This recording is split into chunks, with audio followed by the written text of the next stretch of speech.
ज्ञानतिमिरान्धस्य ज्ञानाञ्जनशलाकया चक्षुरुन्मीलितं येन तस्मै श्रीगुरवे नमः।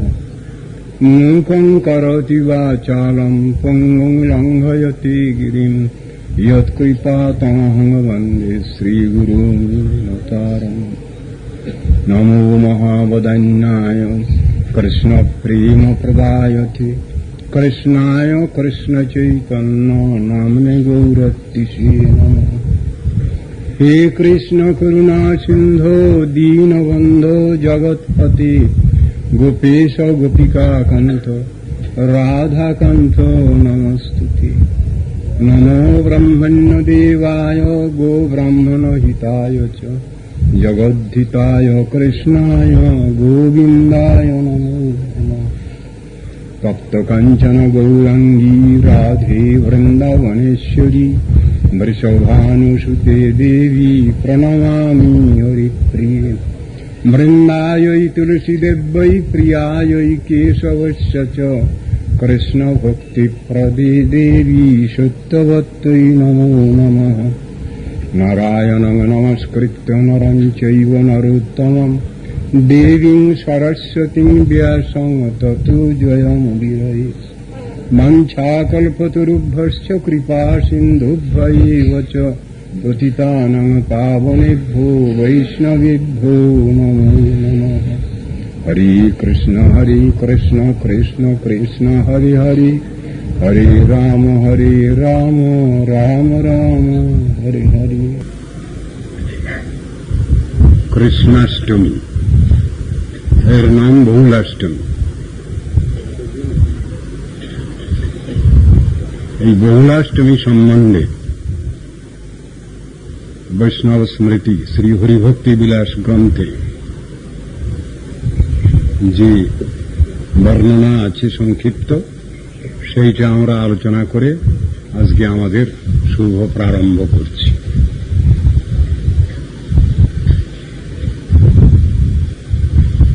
পদ্মপুরাণে নারদ শৌনকাদি সংবাদে বলছেন, গোবর্ধন গিরৌ রম্যে রাধা কুণ্ডং প্রিয়ং হরে কার্তিকে বহুলাষ্টম্যাং তত্র স্নাত্বা হরে প্রিয়। নরো ভক্তো ভবেদ্দীপ্রাপ্তস্তদ্ধিতস্য প্রতোষণম যথা রাধা প্রিয়া বিষ্ণুস্তস্যা কুণ্ডং প্রিয়ং তথা সর্বগোপীষু সেবৈকা বিষ্ণুরত্যন্ত বল্লভা। হে বিপ্রগণ, রমণীয় গোবর্ধন পর্বতে শ্রীকৃষ্ণের প্রিয়তম রাধাকুণ্ড আছে। কার্তিক মাসের কৃষ্ণপক্ষের অষ্টমীতে এই দিনে মনুষ্য তাতে স্নান করলে হরির প্রিয় ভক্তশ্রেষ্ঠ হন, যেহেতু তাতে স্নান করলে হরি পরিতোষণ হয়ে থাকে। হে মুনিগণ, যেমন শ্রী রাধা বিষ্ণুর প্রিয়তমা, তদ্রূপ তাঁহার কুণ্ডও প্রিয়তম। কেননা যত যত গোপী আছেন সেই সকলের মধ্যে একমাত্র শ্রী রাধাই কৃষ্ণের অতিশয় বল্লভা, প্রিয়া প্রেষ্ঠা।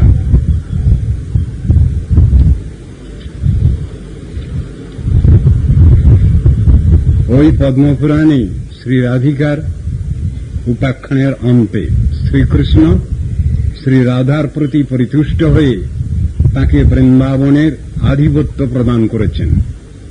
এই জন্য শ্রী রাধা অন্য স্থানে লক্ষ্মীরূপে অবস্থান করলেও বৃন্দারণ্যে স্বয়ং শ্রী রাধিকা রূপে অবস্থিতি করেন। কার্তিক মাসের কৃষ্ণাষ্টমীতে স্নান করে জনার্দনকে পূজা করলে উত্থান একাদশীতে তিনি পূজিত হয়ে যেমন প্রীত হন, এতেও তদ্রূপী প্রীত হয়ে থাকেন। এই পর্যন্ত আজ চতুর্থ শ্লোক এখানে আলোচনা করা যাচ্ছে। 'বরং দেব মোক্ষং ন মোক্ষাবধিং বা ন চান্নং বৃণেহং বরেষাদ পিহ ইদন্তে বপুরনাথ গোপাল বালং সদামে মনস্যাবি রাস্তাং কিমন্নৈ। মূলানুবাদ। হে দেব, আপনি সর্বপ্রকার বরদানে সমর্থ হলেও আমি কিন্তু আপনার নিকট চতুর্থ পুরুষার্থ মোক্ষ অথবা মোক্ষাবধি অর্থাৎ ঘনসুখ বিশেষাত্মক শ্রী বৈকুণ্ঠ লোক এমনকি শ্রবণ কীর্তনাদি ভক্তির প্রকার রূপ অন্য কোন বর প্রার্থনা করি না।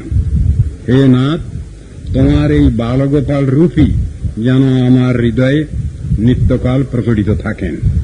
এই তদ্ব্যতীত অন্য কিছুতে আমার কোন আকাঙ্ক্ষা ও প্রয়োজন নাই। টিকানুবাদ। এই প্রকার উৎকর্ষ বিশেষ বর্ণনমুখে স্তুতি করে নিজের অভীষ্ট বিষয়ে প্রার্থনা করছেন। বরং ইত্যাদি দুইটি শ্লোকের দ্বারা। দেব, হে পরমদীপ্তিশীল পরমদীপ্তিমান, অথবা হে মধুরক্রীড়া বিশেষপর, আপনি সকল প্রকার বর প্রদানে সমর্থ হলেও আপনার নিকট থেকে আমি চতুর্থ পুরুষার্থরূপ মোক্ষ অথবা মোক্ষের চরম অবস্থা হতেও পরম উৎকর্ষরূপ নিরবচ্ছিন্ন ঘনীভূত সুখ বিশেষ স্বরূপ সেই শ্রী বৈকুণ্ঠ লোক প্রাপ্ত হতে ইচ্ছা করি না। 2 নম্বর ব্যাখ্যা। অন্যাঞ্চ এবং অন্য যা কিছু শ্রবণাদি নবদা ভক্তি দ্বারা লভ্যরূপ কোন বর আপনি দিতে চান, সেই সকল বরও অন্যের পক্ষে বরণীয় হলেও এই বৃন্দাবনে আমি কিন্তু তা গ্রহণ করতে ইচ্ছুক নই।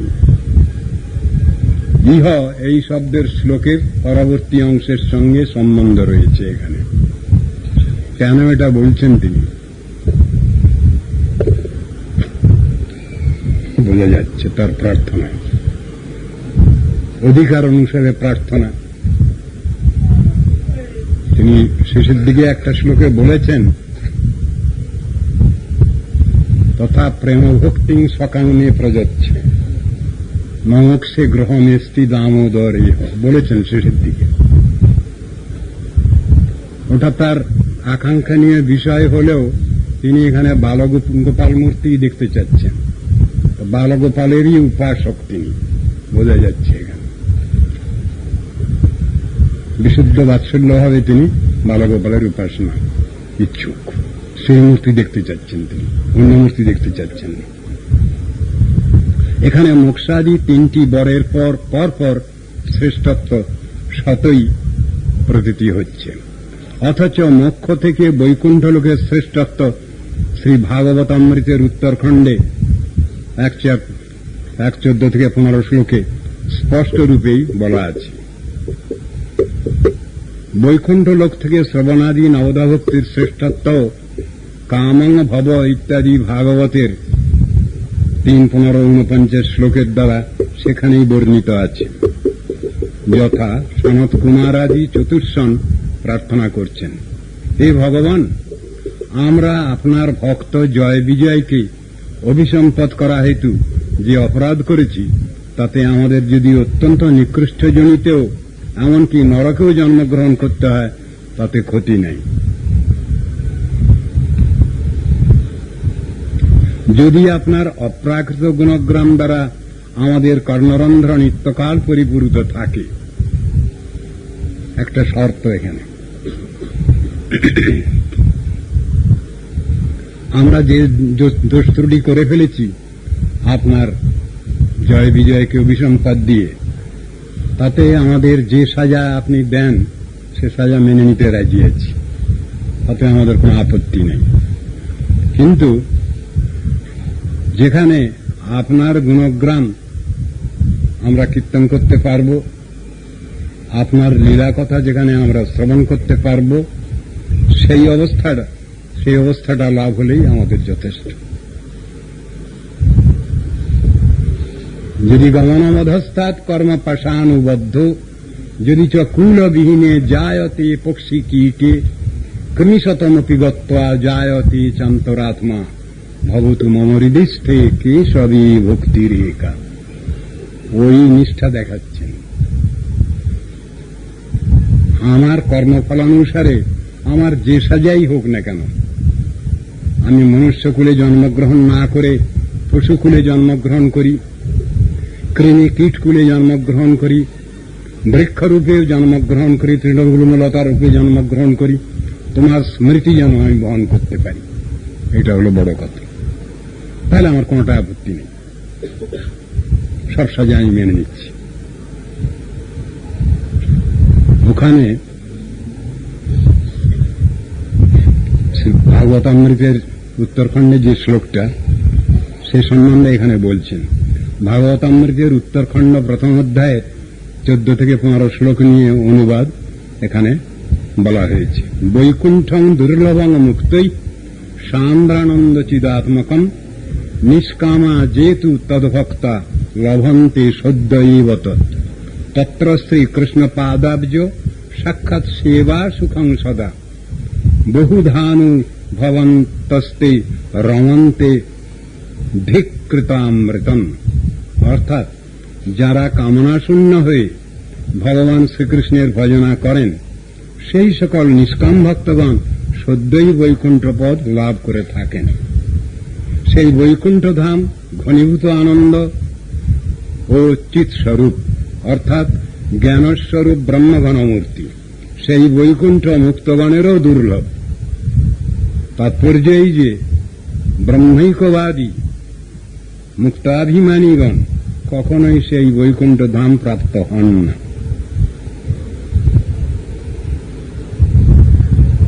চাইলে কি হবে, সে অবস্থা প্রাপ্ত হওয়া যায় না। কাদের? যারা ব্রহ্মৈকবাদী,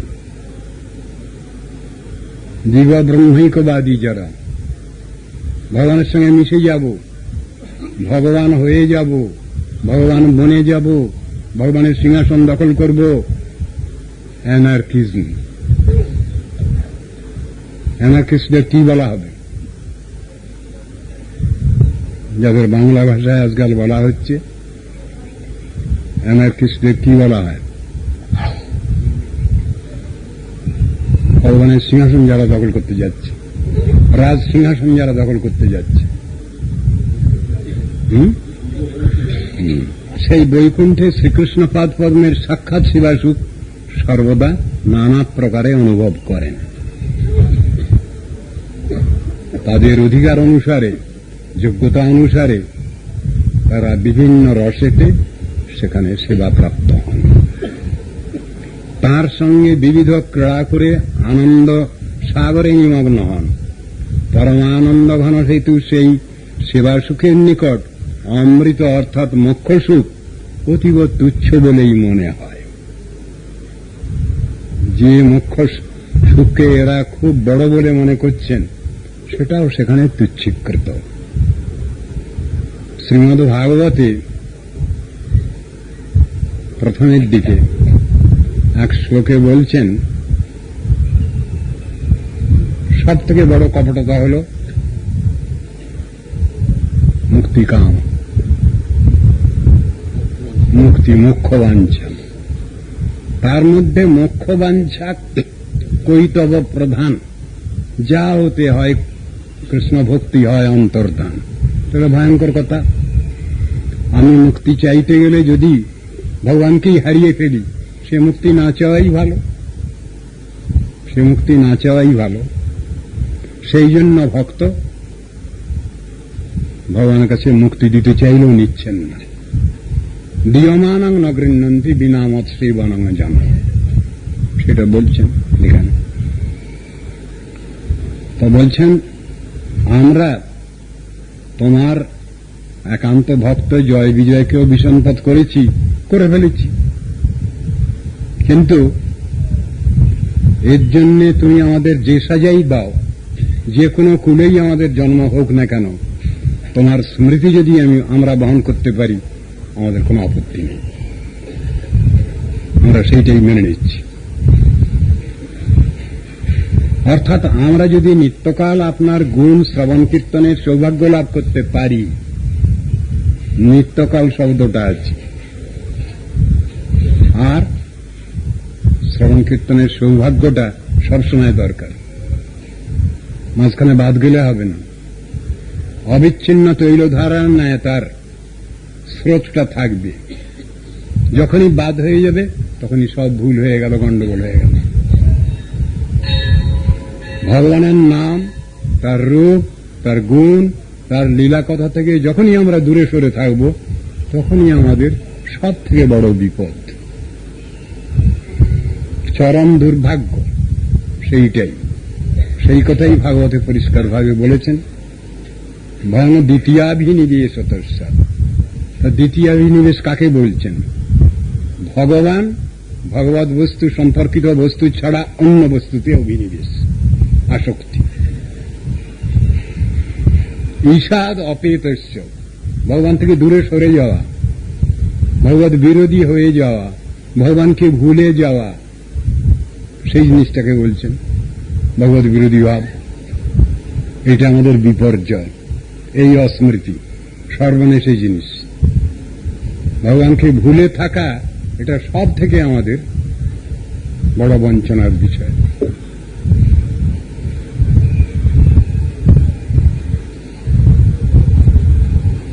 শ্রবণাদি নবদা ভক্তির যথাযথ আচরণ করে সিদ্ধি লাভ করলে পর নিজ কর্মফলে নরকাদি যে কোনো স্থানেই অবস্থান হোক না কেন, সকল স্থানই তার পক্ষে বৈকুণ্ঠবাস বলে মনে হয়।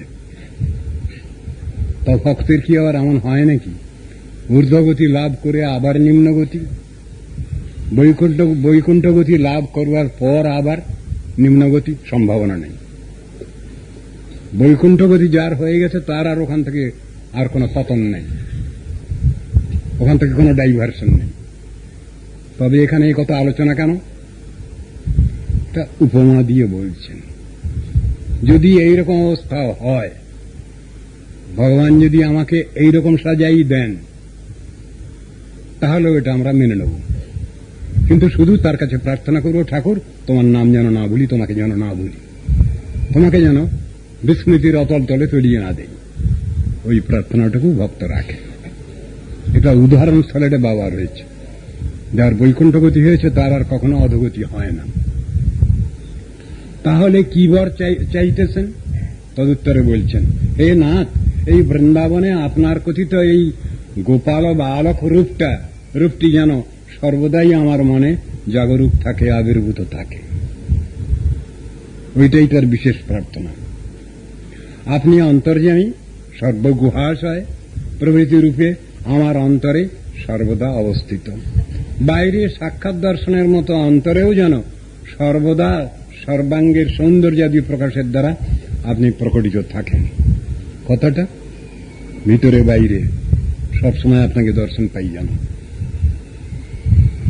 আমি শুধু অন্তরে দর্শন পাবো, বাইরে দর্শন পাবো না, তা হবে না।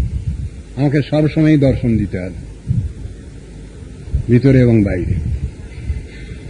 অন্তর্যামী তুমি, অন্তরে তুমি আছো, তা বাইরে তুমি আমায় দেখা দেবে না কেন, দর্শন দেবে না কেন? আমি কি অন্যায় করছি? সব সময় তোমার দর্শন চাই, এক সময় ছাড়া চলবে না। গোপীগণের উক্তির মতো খানিকটা, যুগায়িতং নিমেষে না চক্ষুষা প্রাবৃষায়িতম শূন্যায়িতং জগৎ সর্বং গোবিন্দ বিরহে নমে। নিমেষ হইল যুগের সমান। গোপীগণ বলছেন যে কেন বিধি যে এই পলক সৃষ্টি করেছেন বুঝতে পারছি না। নির্নিমেষ নেত্রে ভগবানকে দর্শন করব, তার রূপ মাধুরী, সেখানে আবার বিধি আবার পলক সৃষ্টি করেছে, বিধিকে নিন্দা করছেন। এইটা কোন অবস্থা হলে এইরকম ধরনের উক্তি আসে, এটাও বুঝবার বিষয়। অর্থাৎ ভগবানকে ছেড়ে কখনো থাকা চলবে না, থাকা উচিত নয় আমাদের, সেই কথাটাই বিশেষ করে বলছেন। বিশেষ অধিকারী ব্যক্তির পক্ষে সবসময় ভগবান তার কাছে আছেন। তিনি কখনো ভগবান ছাড়া নন, তিনি কখনোই ভক্তি ছাড়া নন, তিনি কখনোই ভক্ত ছাড়া নন। ঠিক এই ভাবটা কৃষ্ণ স্বয়ং যেন তার ভক্তকে সম্বোধন করে বলছেন, ওহে উক্ত মোক্ষাদি তিনটি বড় সামান্য নহে, পরন্তু উপাদেয় রূপেই সকল গ্রহণ করে থাকে। অতএব তুমি তাই গ্রহণ করো। যখন সবাই এটা গ্রহণ করছে তো তোমার গ্রহণ করতে আপত্তি কি? ভগবানই পূর্বপক্ষ করছেন। তদুত্তরে বলছেন কিমন্যই অন্য মোক্ষাদি বরত্রয় আমার প্রয়োজন নেই। আমার প্রয়োজন কি? আমি মোক্ষ চাই না। সেই মোক্ষ দিয়ে কি হবে? যে মোক্ষ পেলে তোমাকে ভুলে যাব, অহংকার এসে যাবে, আমার দাম্ভিকতা এসে যাবে আমার। আমি ও মোক্ষ চাই না। যে মোক্ষের দ্বারা তোমাকে ভুলে যাব সে মোক্ষ আমার দরকার নেই। যে ঐশ্বর্যের দ্বারা তোমাকে আমি ভুলে যাব, তোমার থেকে দূরে সরে যাব, আমার অহংকার আসবে, অভিমান আসবে, সে ঐশ্বর্য চাই না। প্রভু তব পদযুগে মোর নিবেদন, নাহি মাগি দেহসুখ বিদ্যা ধনজন, নাহি মাগি স্বর্গ আর মোক্ষ নাহি মাগি, না করি প্রার্থনা কোনো বিভূতির লাগি। তাহলে ভক্ত কোনটাই চাচ্ছেন না। তার কাছে একনিষ্ঠ ভক্তিই প্রার্থিত বিষয়, অন্য কিছু নয়। আর সব তিনি বাদ দিয়ে দিতে পারেন। কিন্তু ওইটা প্রার্থনা করতে গিয়ে ভগবান যদি কাকু প্রেম ভক্তি দান করছেন তো তার কি আর অন্য কোনো ব্যবস্থা রাখছেন না? তার খাওয়া পড়া থাকার কোনো ব্যবস্থা কি রাখছেন না? এটা তো আপসেই আসবে। পরধর্ম শ্রেষ্ঠ ধর্ম কাকে বলছেন? সবই পুংসাঙ্গ পরও ধর্ম, যত ভক্তির অধোক্ষজে। যত রকম ধর্মের কথা শাস্ত্রে বলা আছে, দেহ ধর্ম, মনোধর্ম, নিত্য ধর্ম, নৈমিত্তিক ধর্ম, সব। তার ভিতরে সব থেকে বড় ধর্মটা কি? পরধর্ম। সেটা কি? যত ভক্তির অধোক্ষজে। ভগবানের ভক্তি বিধানই হল পরধর্ম, শ্রেষ্ঠ ধর্ম। আবার পরধর্মের একটা মানে করা হয়েছে অপরের ধর্ম। অপরের ধর্ম সেটা কিরকম? সেটাও কৃষ্ণ বলতে ছাড়েননি অর্জুনকে। পরধর্ম ভয়াবহ, স্বধর্মে নিধনং শ্রেয়, পরধর্ম ভয়াবহ। তার মানে কি? অনেকে ব্যাখ্যা দিচ্ছেন তুমি ক্ষত্রিয়, খাত্রনীতি, খাত্র ধর্ম তুমি সংরক্ষণ করো। ওটা ঠিক অর্থ নয়। ওখানে স্বধর্মে নিধনং শ্রেয় মানে কি? আত্মধর্মে অবস্থিত হয়ে নিধনও ভালো, আত্মধর্ম সংরক্ষণের জন্য। আর পরধর্মে মানে অনাত্ম ধর্ম, ভয়াবহ। অনাত্ম ধর্মে তোমার কোনো কল্যাণ নেই। সেই অবস্থায় তুমি যদি মারা যাও তাতে তোমার কোনো সদ্গতি হবে না। কিন্তু আত্মধর্মে স্থিত হয়ে যদি তুমি মৃত্যুবরণ করো, তোমার সদ্গতি। আমার একান্ত শ্রদ্ধাশীল নমস্যই গার্জিয়ান, তাদের দেহ রক্ষা করলেন তারা। শ্রাদ্ধের সময়, শ্রাদ্ধ মানে যাকে বলব আসুর শ্রাদ্ধ বা রাক্ষস শ্রাদ্ধ, সেই শ্রাদ্ধের সময় মন্ত্রপাঠ করাচ্ছেন বামন ঠাকুর। এতে প্রেততর্পণ কালে ভবন্তিহ, মন্ত্রপাঠ হচ্ছে। কিন্তু আমার অভিভাবক অভিভাবিকা তারা সব প্রসাদভোজী ছিলেন। তারা নিত্য নাম কীর্তন করতেন, পূজা অর্চন করতেন, শাস্ত্রগ্রন্থে চৈতন্য চরিত ভাগবত গীতা ভাগবত পাঠ করতেন। তাদের দেহান্তের পর তারা ভূত প্রেত হয়ে গেছেন। তাদের সে প্রেতত্ব থেকে রক্ষা করবার জন্য আমি শ্রাদ্ধ করতে বসেছি। এবার কি এই বিচার চলে না। সেই জন্যই বৈষ্ণব স্মৃতিতে, সাত্বত স্মৃতিতে ব্যবস্থা আছে, ভগবানের প্রসাদ নৈবেদ্য দিয়ে তাদের পরিতুষ্ট করো। এতে সব দিকেই সুবিধা, কোন দিকে অসুবিধা নেই। আর তারা দেহান্তের পর সব ভূত প্রেত হয়েছেন, এটা চিন্তা করা তো মহা অনর্থের ব্যাপার। আমার গার্জিয়ানরা সদাচারী, সদুপাসক, তারা মৃত্যুর পর ভূত প্রেত হতে যাবেন কেন? আর এটাই বা কি জাতীয় শ্রদ্ধা জ্ঞাপন যার নাম শ্রাদ্ধ? খণ্ডন করেছেন মতবাদ। বিষ্ণুর নিবেদিতান্নে না যষ্টব্যং দেবতান্তরম, ভগবানের প্রসাদ দিয়ে তাদের সন্তুষ্ট করতে হবে। তারা তো ঊর্ধ্বদৈহিক গতি লাভ করেছেন নিশ্চয়ই। ধরে নেওয়া যায় যদি সব মাতা পিতা তো আর সমানভাবে সদাচারী নন, সেক্ষেত্রে যদি ধরে নেওয়া যায় যে তাদের অধোগতি হয়েছে, তাহলেও মহাপ্রসাদ পেয়ে তারা ঊর্ধ্বদৈহিক গতি লাভ করবেন, কোন দিকে লোকসান নেই। সেই কথাই বৈষ্ণব স্মৃতি হরি ভক্তি বিলাসাদি গ্রন্থে বর্ণনা করা হয়েছে। তাই এখানে বলছেন আমি সদ্গতি চাই। সদ্গতি কি? ভগবানের স্মৃতি, ভগবানের ধ্যান ধারণা, ভগবানের সাধন ভজন, এটি আমার কাম্য। তবে ভগবানের ভক্তি বিধানই হচ্ছে শ্রেষ্ঠ ধর্ম। এতাবান এব লোকেস্মিন পুংসাং ধর্ম পরস্মৃত। একই কথা আবার এই শ্লোকে, এও ভাগবতের শ্লোক। পুংসাং ধর্ম পরস্মৃত। পুংস মনুষ্য গোষ্ঠীর, মনুষ্য সমাজের, মানবগণের একমাত্র পরধর্ম কি? ভক্তিযোগ ভগবতী তন্নাম গ্রহণাদিভি। ভগবানের ভক্তিযোগ বিধান এবং তার শ্রীনাম কীর্তন নিরন্তর। তো বলে গেছে সব জায়গায় একই কথা, কথার একটু এদিক ওদিক নেই। যেখানে বর্ণনার মধ্যে এসছে সেখানে একই কথা এসেছে। একই ব্যক্তি তো বেদ বিভাগ করেছেন, কৃষ্ণদ্বৈপায়ন বেদব্যাস। গীতার মধ্যে শ্লোক এসেছে পত্রং পুষ্পং ফলং তোয়ং ইয়মে ভক্তিয়া প্রযচ্ছতি তদহং ভক্তু পরিতম স্নামি প্রযতাত্মন। ঠিক সেই একই শ্লোক আবার শ্রীমদ্ ভাগবত দশম স্কন্ধে ৮০ অধ্যায়ে কৃষ্ণ সুদামা উপাখ্যানে ওই একই শ্লোক এসছে আবার। এদিক ওদিক হবে না। তত্ত্ব সিদ্ধান্ত এমন জিনিস, ওটা গুলিয়ে যায় না, ওটা উপর উপর জল খেতে হয় না, নিচের জলে তলানি পড়ে না। তত্ত্ব সিদ্ধান্তে তলানি পড়ে না, ওটা সবসময় স্বচ্ছ পরিষ্কার। ওর ভিতরে আবার কষ্ট কল্পনার স্থান নেই।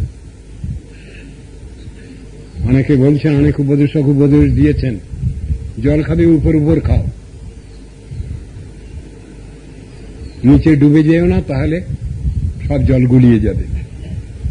ভক্তিতত্ত্ব সিদ্ধান্ত এরকম গুলিয়ে যাওয়ার জিনিস না, ওটা এভার লাস্টিং, আনচেঞ্জেবল, সবসময় একই অবস্থা প্রাপ্ত, বিকারগ্রস্ত হয় না এই তত্ত্ব। সেটা বলছেন, শাস্ত্রে বুঝাচ্ছেন। গরিবের কষ্ট কল্পনার স্থান কোথায়? এদিকে ভক্তি ভক্তি মুখে বলছি, কাজের বেলায় কত বিশ্বাস নেই। তার কি শক্তি ক্ষমতা সেটা নিয়ে শাস্ত্র বিচার করছেন, ওটা বুঝি না। কৃষ্ণগ্নি শুভদা লঘুতা মোক্ষতা কি সুদুর্লভা সান্দানন্দ বিশেষাত্মা শ্রীকৃষ্ণ আকর্ষণী চোষা। এই যে ভক্তির বৈশিষ্ট্য বলছেন, কে বুঝি আমরা? মাথায় ঢোকে না তো। শ্রীকৃষ্ণ আকর্ষণী চোষা, এটা সব থেকে বড় ব্যাপার। তিনি ভগবানকে আকর্ষণ করেন, আর কেউ আকর্ষণ করতে পারে না তো। ভক্তি মহাদেবী পারেন, তার আনুগত্য দরকার আছে। যে কোনো বিষয়ে আমাদের পরিপূর্ণতা লাভের জন্য, সাধনাঙ্গে পরিপূর্ণতা লাভের জন্য ভক্তির আশ্রয় অবশ্যম্ভাবী, অপরিহার্য। এই কথাই শাস্ত্রে বলছেন।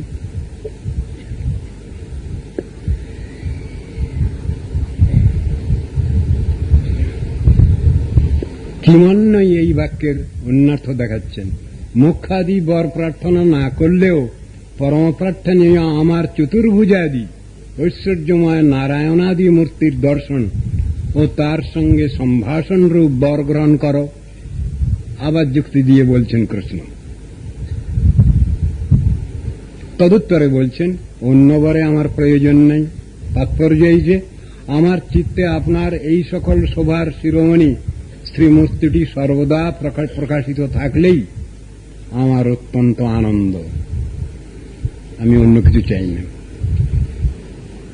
এই জিনিসটাকে গুরুদেব ব্যাখ্যা করেছেন, এটা সাজেস্টিভ করছেন। তিনি এটা বলতেন হরিকথার মধ্যে, সাজেশন অ্যান্ড অটো সাজেশন, দার্শনিক বিচার দুটো। এটা সাজেস্টিভ করছেন। কেন? পদকর্তা ঋষি যিনি দামোদর স্টক যিনি লিখেছেন, তিনি জানেন কোনটা থেকে কোনটা শ্রেষ্ঠ, এটা তার জানা আছে। জেনে শুনেই তিনি প্রার্থনাটা রাখছেন। অনেকে আমরা না জেনেই অনেক প্রার্থনা করি, তিনি জেনে শুনে প্রার্থনা রাখছেন এবং ডেফিনিট নির্দিষ্ট এটা তিনি খুঁজে পেতে চাচ্ছেন। ওই পয়েন্ট থেকে তিনি নড়বেন না, সরবেন না। একে বলে অটো সাজেশন। গুরু বৈষ্ণবের কাছে কিছু জানতে চাইছেন, আমি এই জিনিসটা জানতে চাই, ডেফিনিট নির্দিষ্ট এই জিনিসটুকু, একে বলে অটো সাজেশন। এর মধ্যে দুটো ভাব আছে। একটা ভাব প্রাকৃত অহমিকা আছে, আর একটা অহমিকা নাই। আমি আত্মসমর্পণ করেছি, আপনি যা বলে দেবেন তাই আমি মেনে নেব, সেটাই আমার তত্ত্ব দর্শন। তথাপি আমি এইটুকুই জানতে চাই।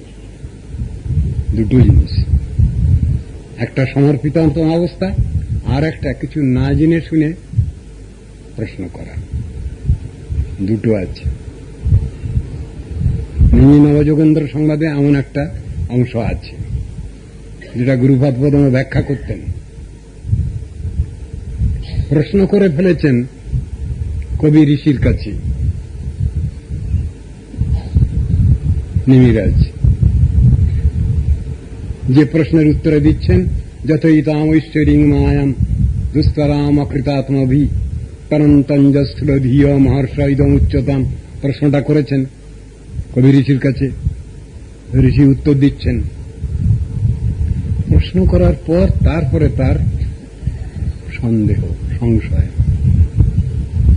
আমি প্রশ্নটা করে ফেললাম, এ প্রশ্ন করার অধিকার আমার আছে কিনা আমি তো আগে চিন্তা করি নাই। এটা চিন্তা না করেই আমি প্রশ্ন করে ফেললাম, হয়তো আমি এই প্রশ্ন করার অনধিকারী। এইটা মনে করে তার ওই ভুল দোষ ত্রুটিটা সংশোধন করে নিচ্ছেন নিমিরাজ। প্রশ্ন তো করে ফেলেছি, আর উপায় নেই। তবে এখন বলুন, ধর্মান ভাগবতান ব্রত যদি ন শ্রুত এক সমম জয়ী প্রসন্ন প্রপন্নায় দাস্যতি আত্মানম অপি অজ। প্রশ্ন করার যোগ্যতা আমার আছে কিনা, অধিকার আছে কিনা আমি জানি না, বুঝি না, কিন্তু প্রশ্ন করে ফেলেছি আমি আপনার কাছে, ক্ষমা করুন। আমার যোগ্যতা আছে কিনা, অধিকার আছে কিনা তা আমি বিচার করিনি। আমার এই ঔদ্ধত্য, ক্ষমা করুন আপনি। কিন্তু আমি জানতে চাই তথাপি ভাগবতন ধর্মান ভাগবতান ব্রত। আমি ভাগবত ধর্ম জানতে চাই, সনাতন ধর্ম জানতে চাই, আত্মধর্ম জানতে চাই, অন্য কিছু জানতে চাই না। এই সাজেস্টিভ করছেন।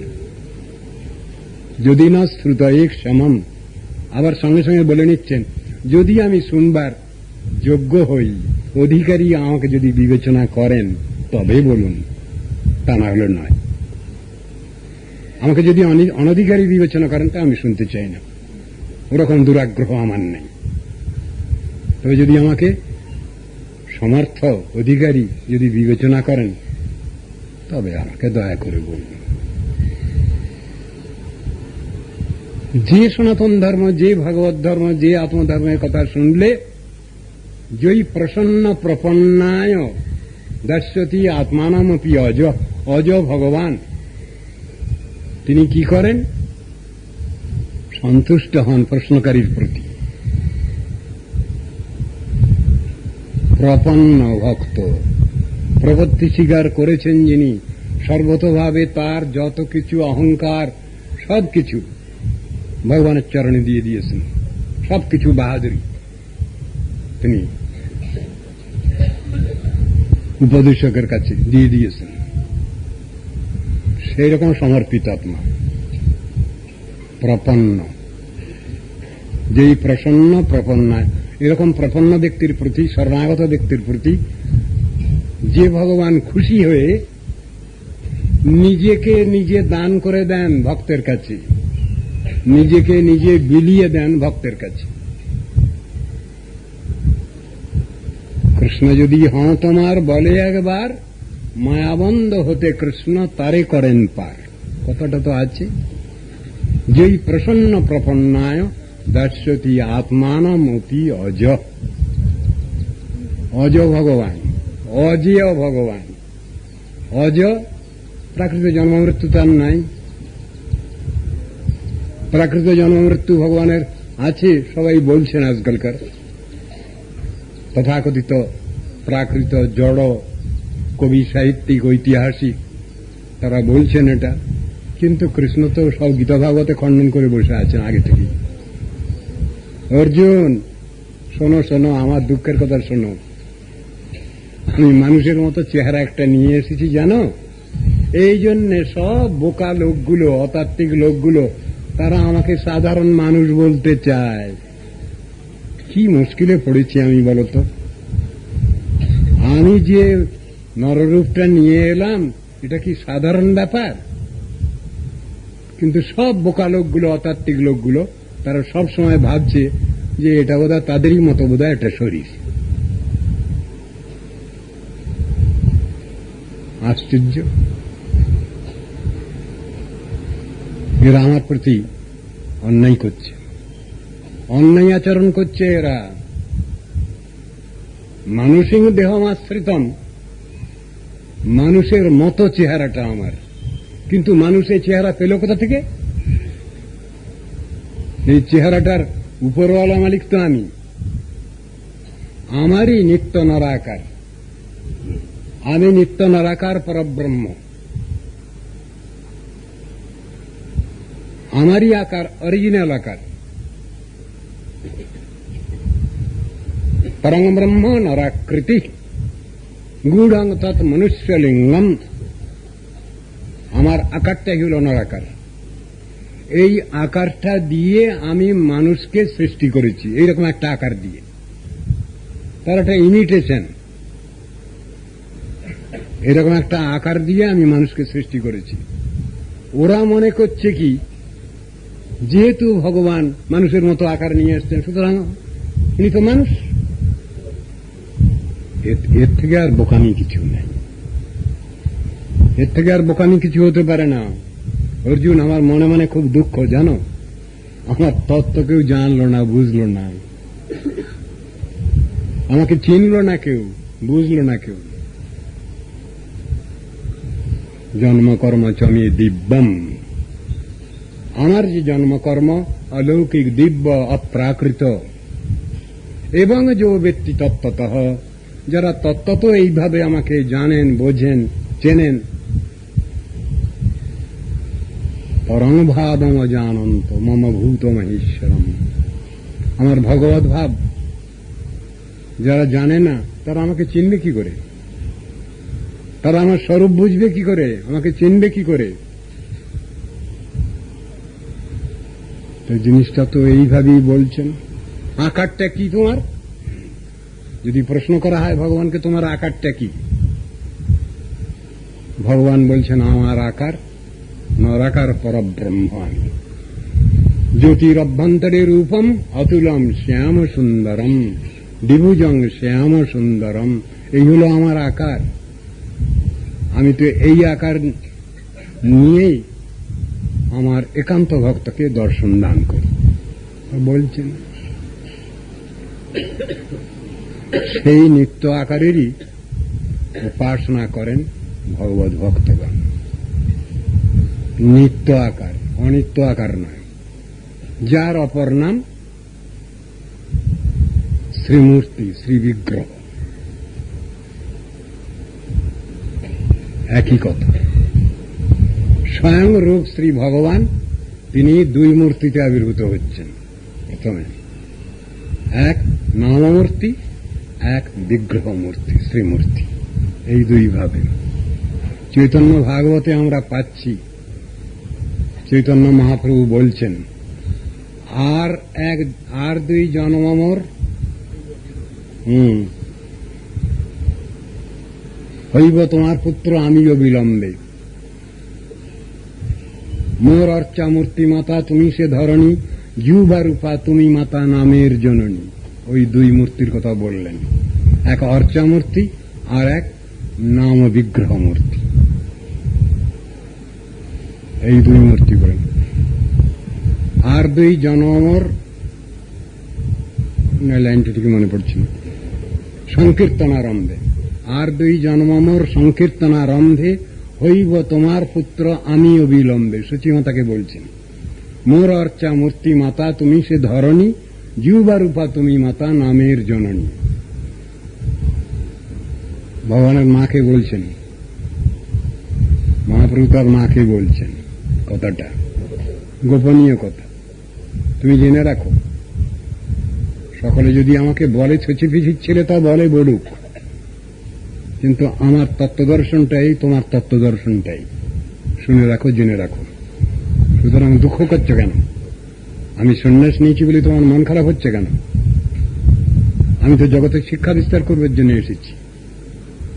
আমি যদি না শিখাই, সব জগৎ উচ্ছন্নে যাবে। শ্রীদেউরিমিয়ে লোকা। সেই জন্য আমাকে অখিল লোক শিক্ষক রূপে এসে জগৎকে শিক্ষা দিতে হচ্ছে, সাধন ভজন শিক্ষা। এবং ভগবানের জন্য কিরকম কান্নাকাটি করতে হবে, কিরকম ভাবে তাকে পেতে হবে, আমি সেটা শিখাতে এসেছি। বলছেন,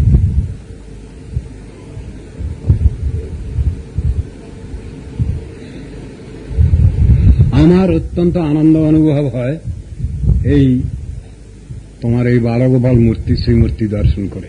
অন্য কিছুতেই তা হয় না। অন্তর্দর্শনের মাহাত্ম্য ভাগবতামৃতের উত্তরখণ্ডে তপলোকে শ্রী পিপ্পলায়নের বাক্য দ্বারা 286 থেকে 96 শ্লোকে বিস্তৃতভাবেই বর্ণিত হয়েছে। সেখানে কি বর্ণিত হয়েছে, এখানে সেটা দিয়েছেন ব্যাখ্যা। ঋষভদেবের পুত্র শ্রী পিপ্পলায়ন ঋষি গোপকুমারকে বললেন, ঊর্ধ্বরেতা যোগীন্দ্রগণের স্থান এই তপলোক পরিত্যাগ করে কি হেতু তুমি অন্যত্র যেতে ইচ্ছা করছো? প্রশ্ন করছেন। গোপকুমারকে জিজ্ঞেস করছেন পিপ্পলায়ন। আর কি জন্যই বা চক্ষুরাদি ইন্দ্রিয়ের অগোচর সেই পরমেশ্বর শ্রীকৃষ্ণকে চক্ষু দ্বারা দেখবার জন্য নানা স্থানে তুমি ভ্রমণ করছো? যে তত্ত্ববস্তু অবাং মানস গোচর, যাকে এই প্রাকৃত ইন্দ্রিয়ের দ্বারা দর্শন করা যায় না, অনুভব করা যায় না, অবাং মানস গোচর যে তত্ত্ব, তাকে তুমি তোমার এই চোখ দিয়ে দর্শন করবে, এই আকাঙ্ক্ষা কেন তোমার? তুমি তোমার মন অন্তর্নিহিত করেই সমাধিস্থ করো। তাহলে বোঝা যাচ্ছে কথার দ্বারা যে সাধারণ চোখে হচ্ছে না, এটা ডাবল চোখেও হচ্ছে না, উপচক্ষু লাগিয়েও হচ্ছে না, দূরবীন যন্ত্র অন্যান্য সূক্ষ্ম যন্ত্র লাগিয়েও হচ্ছে না। তাহলে সেটা কি চক্ষু? শাস্ত্র বলছেন সেটা ভক্তি চক্ষু, প্রেম নেত্র। সেই নেত্রেতে ধরা দেন ভগবান,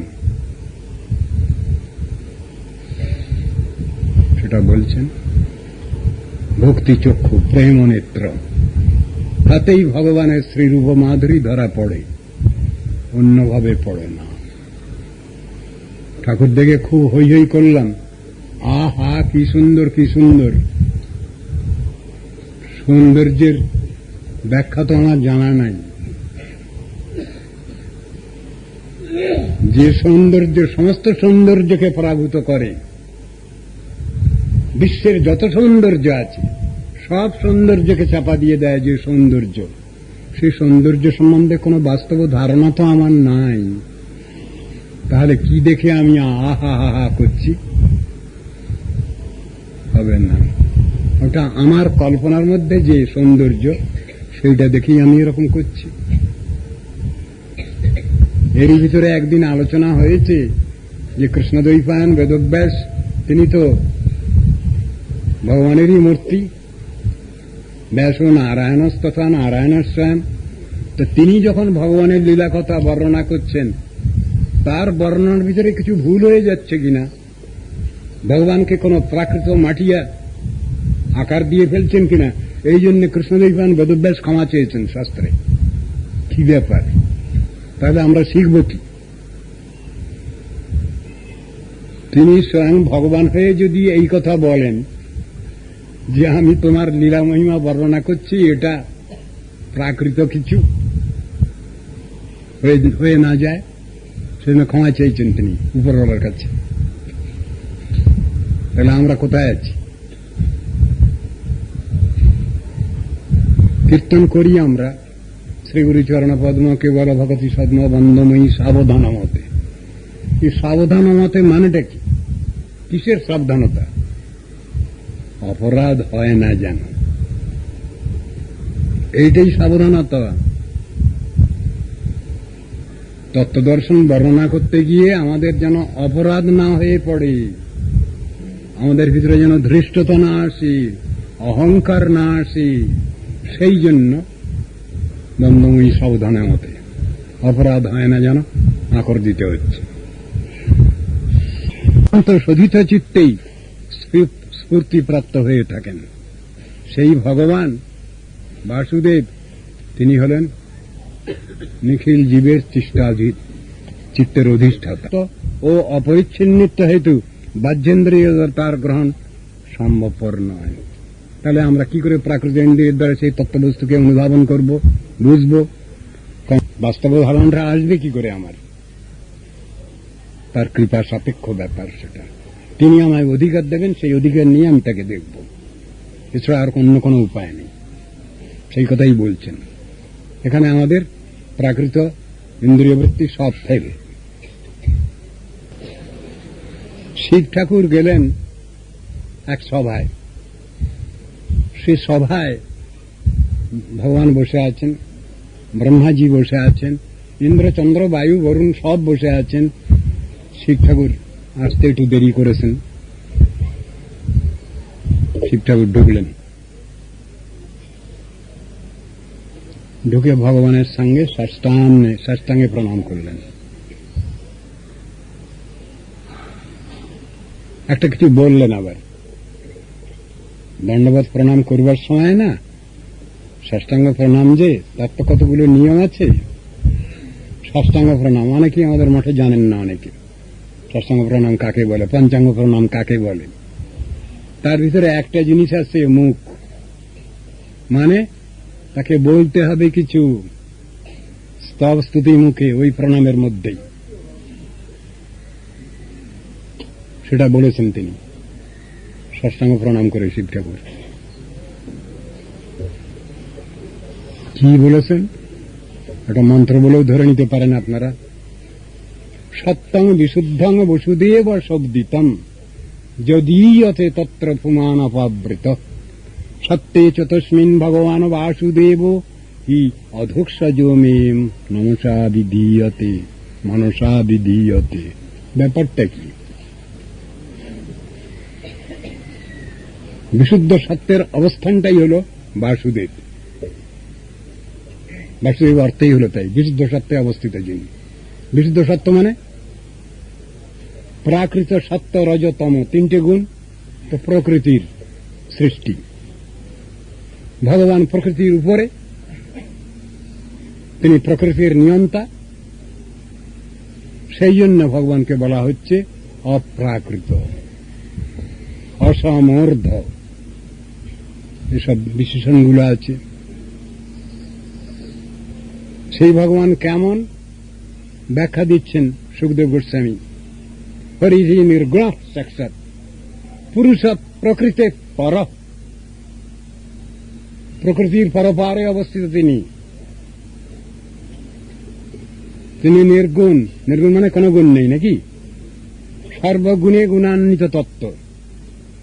জগতে যে গুণ আছে সে গুণ তো তার আছেই, আর অপ্রাকৃত অনন্ত গুণ সমন্বিত তত্ত্ব তিনি। এর মানে হল নির্গুণ, প্রাকৃত গুণরহিত পরন্তু অপ্রাকৃত গুণ সমন্বিত। সেই কথা বলছেন নির্গুণ শব্দের অর্থ।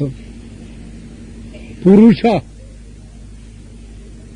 শুধু পুরুষ বললেই হয়ে যাবে? তাহলে তো জগতে স্ত্রী পুরুষ আছে, সে পুরুষ নন তিনি। নারায়ণ নমস্কৃত্য নরঞ্চৈব নরোত্তমম। কে এখানে কে নর আর কে নরোত্তম? শাস্ত্রে ব্যাখ্যা তো দিয়েছেন। নর নরোত্তম,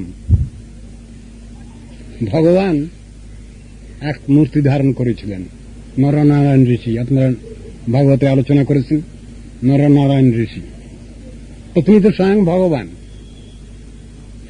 আবার নারায়ণ ভগবান, আবার নর বলতে অর্জুনকে লক্ষ্য করা হচ্ছে, উদ্ধবকে লক্ষ্য করা হচ্ছে, এগুলো বলা আছে, এই ব্যাখ্যাও দেওয়া আছে। নারায়ণ নমস্কৃত্য নরঞ্চৈব নরোত্তমম দেবীং সরস্বতীং ব্যাসং তত জয়ামুদিরত। এই যে শ্লোকে নরকে নরোত্তমকে, নরোত্তম তো ভগবান বুঝলাম, আর নরকে ভক্ত অর্জুন, ভক্ত উদ্ধব, এই সমস্ত ব্যাখ্যার মধ্যে দেওয়া আছে। আবার স্বয়ং নারায়ণ তিনি দুই মূর্তিতেই একাধারে অবস্থিত, যার নাম নরনারায়ণ ঋষি, তিনি ভগবান। এগুলো ব্যাখ্যা তো দেওয়া রয়েছে। বলো তুমি, দর্শন হলে তাকে ধ্যানই বলা হয়, তাতে চাক্ষুষ দর্শন হলো না। সুতরাং চাক্ষুষ দর্শনের জন্য এই তপলোক থেকে অন্যত্র যাওয়ার প্রয়োজন। এইরূপ পূর্বপক্ষের উত্তরে বলছেন, চক্ষু দ্বারা শ্রীহরির যে সাক্ষাৎ দর্শন তার মনের দ্বারাই নিশ্চিত রূপে সিদ্ধ হয়ে থাকে।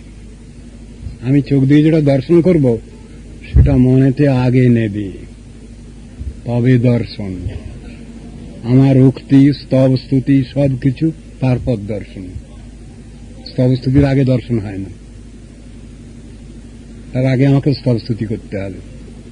চক্ষু দর্শন মানে কি? আগে স্তব স্তুতি দরকার, আমার দর্শনই হবে না। আমি কি দেখব? আমি যার পরিচয় জানি না, আমি যার মহিমা মাহাত্ম জানি না, কি দেখবো? আমি সামনে কি দেখছি? সকলে দর্শনটা সমান হবে? বহু যাত্রীদের সঙ্গে কিছু যাত্রী গেছেন এখান থেকে পুরীতে, তার ভিতরে একজন বৃদ্ধা একজন গেছেন, সবাই দর্শন করছেন জগন্নাথ দেবকে। জগন্নাথ প্রভু কৃপা করো। বুড়িমা কিছুই দেখতে পাচ্ছেন না। কই কই কই জগন্নাথ কই? আরে আমরা সবাই দেখছি সামনে জগন্নাথ আছে, তুমি দেখতে পাচ্ছ না? বলেন না তো কি দেখছো তুমি? আমি দেখছি আমার উঠানেতে যে পুঁইশাকের একটা ঝাড় উঠেছে, ওইটাই দেখতে পাচ্ছি। আর কি দেখছো? না, আমার ঘরের ছাগলটা সেটা টেনে টেনে ছিঁড়ে ছিঁড়ে খাচ্ছে। তাহলে এদের জগন্নাথ দর্শন হচ্ছে, বুড়িমার তো কই জগন্নাথ দর্শন হচ্ছে না। তার তো সেই উঠোনের সেই পুঁইশাকের মাচা, সেই দর্শন হচ্ছে, আর ছিঁড়ে ছিঁড়ে খাচ্ছে। এটা কি দর্শন হবে? হলো না। চিত্তবৃত্তি নিয়ে, সেবানুকূল পরিবেশ নিয়ে দর্শনের জন্য আকাঙ্ক্ষিত হয়ে যে দর্শন, সেইটাই দর্শন। জড় দর্শন দর্শন নয়।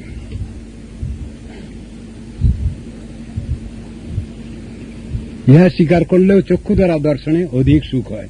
এইরূপ যদি কেহ বলেন, তার উত্তরে বলছেন, মনে সুখের উদয় হলে কেবল চক্ষু কেন, সমস্ত ইন্দ্রিয়গণই সুখী হয়। কথাটা তো তাই। সুতরাং মানস দর্শনটা এখানে বলছেন, ব্যাখ্যা করছেন। মনোমূলকত্ব হেতু সকল ইন্দ্রিয় সুখী মনসুখের অন্তর্ভুক্ত। একমাত্র মনের বৃত্তি বা ক্রিয়াতেই বাক, চক্ষু, কর্ণাদি ইন্দ্রিয় সকলের বৃত্তি বা ক্রিয়া সাধিত হয়। অর্থাৎ মন রূপ রসাদি বিষয় গ্রহণ না করলে ইন্দ্রিয়গণ স্বয়ং স্বতন্ত্রভাবে কিছুই গ্রহণ করতে পারে না। সুতরাং মনকে নিতে হচ্ছে সেখানে। যা বিষয় গ্রহণ করছে সব মনই গ্রহণ করছে, আর এই মনকে নিয়ে যত ঠেলাঠেলি। শাস্ত্রে এই জন্য বলছেন কি, মনকে কি বলছেন, মানে ষষ্ঠান ইন্দ্রিয়ানি প্রকৃতিস্থানী করসতি বলছেন। আবার এই মন ভালো, আবার এই মন ভয়ানক খারাপ। নানা এবা মনুষ্যানাং কারণং বন্ধ মোক্ষয়। মনই মুক্তির কারণ, আর মনই অনর্থের কারণ, দুটোই বলছেন। বশীভূত মন ভালো, আত্মার বশীভূত মন ভালোটাই করবে, সে উল্টোটা করবে না। আর অবশীভূত মন যে সবসময় এদিক ওদিক দৌড়াবে, পাগলা ঘোড়া, সে উল্টো পাল্টা সবসময় করবে। কিন্তু আত্মার বশীভূত মন সে কখনো এদিক ওদিক করবে না, সে ঠিক ভগবত তত্ত্ব নিয়ে, ভগবত চিন্তা নিয়েই, ধ্যান ধারণা নিয়েই থাকবে। সে কথা বলা রকমের চতুর্থ শ্লোকের শেষাংশে সত্যব্রত মুনি প্রার্থনা করছেন, আমি তোমার এই নিত্য বালগোপাল মূর্তি দর্শনেরই আকাঙ্ক্ষী। আমি অন্য মূর্তি দর্শন করতে চাই না। কিন্তু ইনি আবার পরবর্তী শ্লোকে কোথাও বলেছেন,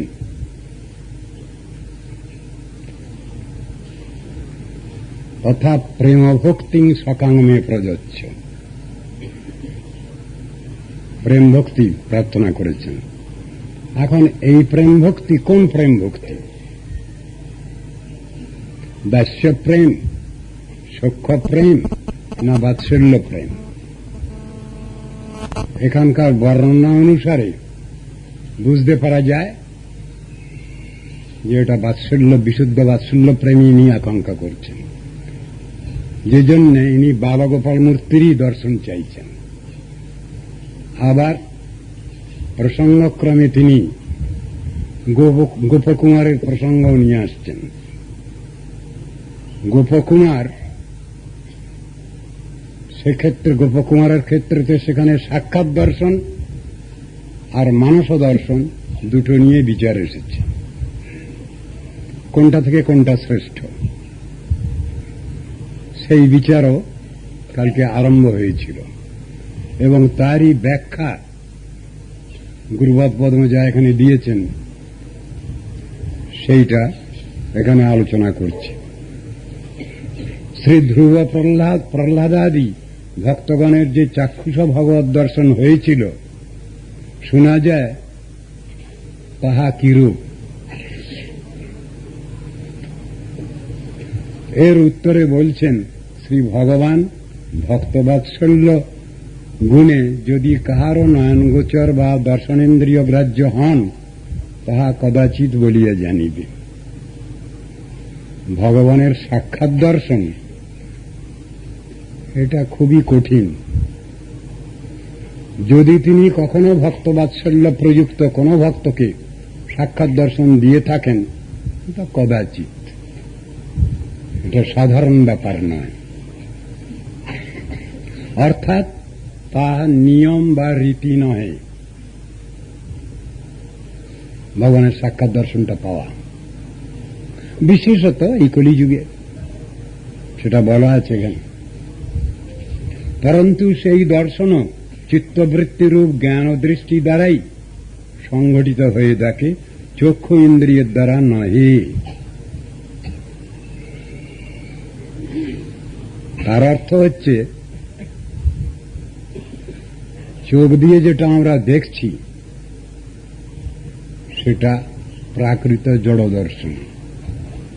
আমার যতদিন পর্যন্ত জড় দর্শন না ঘুরছে ততদিন পর্যন্ত অপ্রাকৃত শ্রীবিগ্রহ শ্রীমূর্তি ভগবানকে আমি সাক্ষাৎভাবে দর্শন করব কি করে?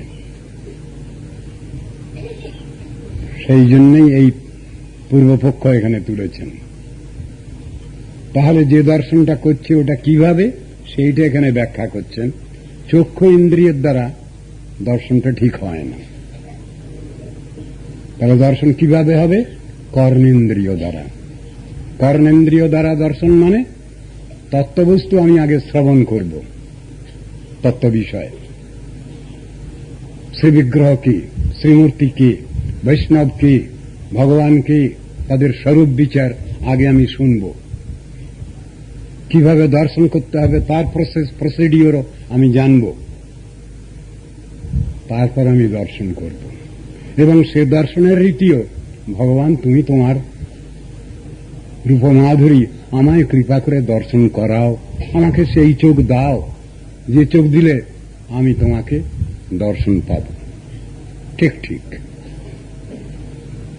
গীতার মধ্যে ভগবান অর্জুনকে একটা চোখ দিয়েছেন। গীতার 11 অধ্যায়ে যে চোখটা হল বিশ্বরূপ দর্শন, বিশ্বরূপোপাসনা কথাটা।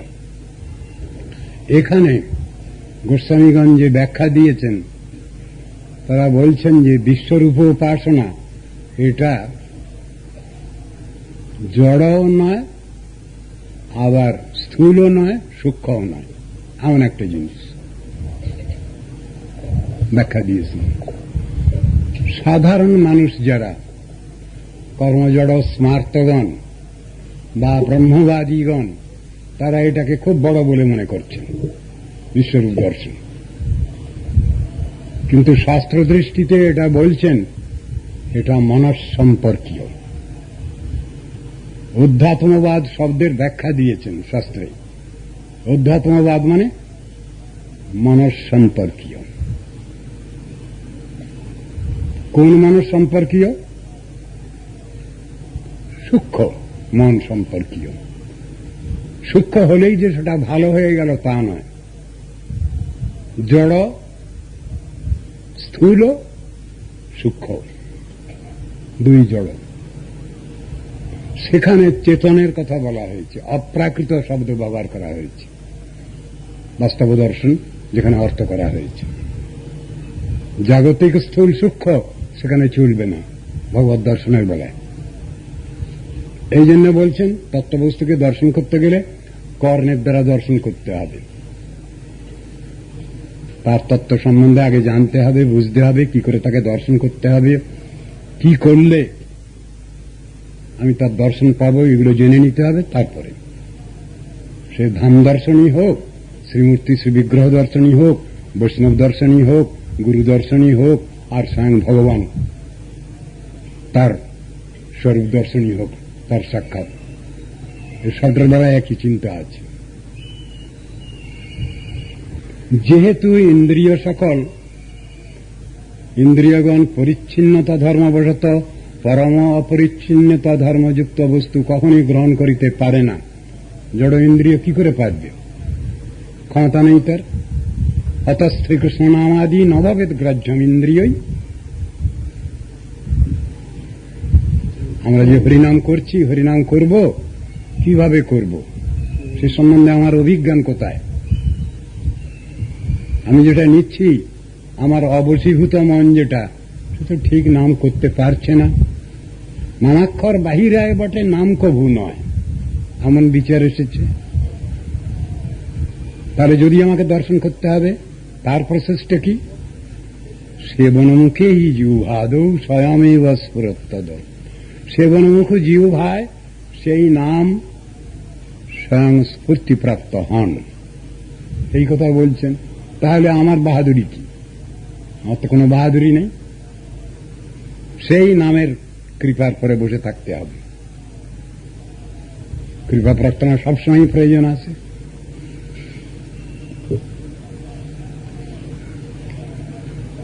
তবে উক্ত চাক্ষুষ দর্শনের প্রসিদ্ধির কারণেই যে বিশুদ্ধ সত্য চিত্তে ভগবত দর্শন হলে জীবের তাহা চাক্ষুষ দর্শন বলে অভিমান হয় মাত্র। যার বিশুদ্ধ সত্য দর্শন হচ্ছে তিনি মনে করছেন আমি সাক্ষাৎ দেখলাম, কিন্তু সেটা জড়িয়ে কিছু নয়, সেটা প্র্যাকটিক্যাল, বাস্তব, অপ্রাকৃত। প্রকৃত প্রস্তাবে তাহা চাক্ষুষ দর্শন নয়। ভগবত দর্শন সত্যিই যদি বিশুদ্ধ চিত্তে হচ্ছে, বিশুদ্ধ সত্য অবস্থায়, তাহলে সেটাকে যদি কেউ মনে করেন যে এইটাই আমার চাক্ষুষ দর্শন, তা নয়। চাক্ষুষ দর্শনের যে দোষ ত্রুটি যা আছে সেটা একরকম, আর সাক্ষাৎ দর্শন যেটা বাস্তব দর্শন সেটা আর এক রকম। চক্ষুটা যদি আমার অপ্রাকৃত দর্শনে আসে তাহলে সেটা ঠিকই হলো, আর যদি জড় চোখ জড় ইন্দ্রিয় নিয়ে যদি আমি কিছু করতে যাই সেটা হবে না, সেই কথাই বুঝাচ্ছেন। তাহলে সব জড় দর্শন হবে, যেমন ভান দর্শনের বেলায় বলা হয়েছে, মায়া জলাবৃত চক্ষু দেখে ক্ষুদ্রাগার, জড়ময় ভূমি জল দ্রব্য যত আর।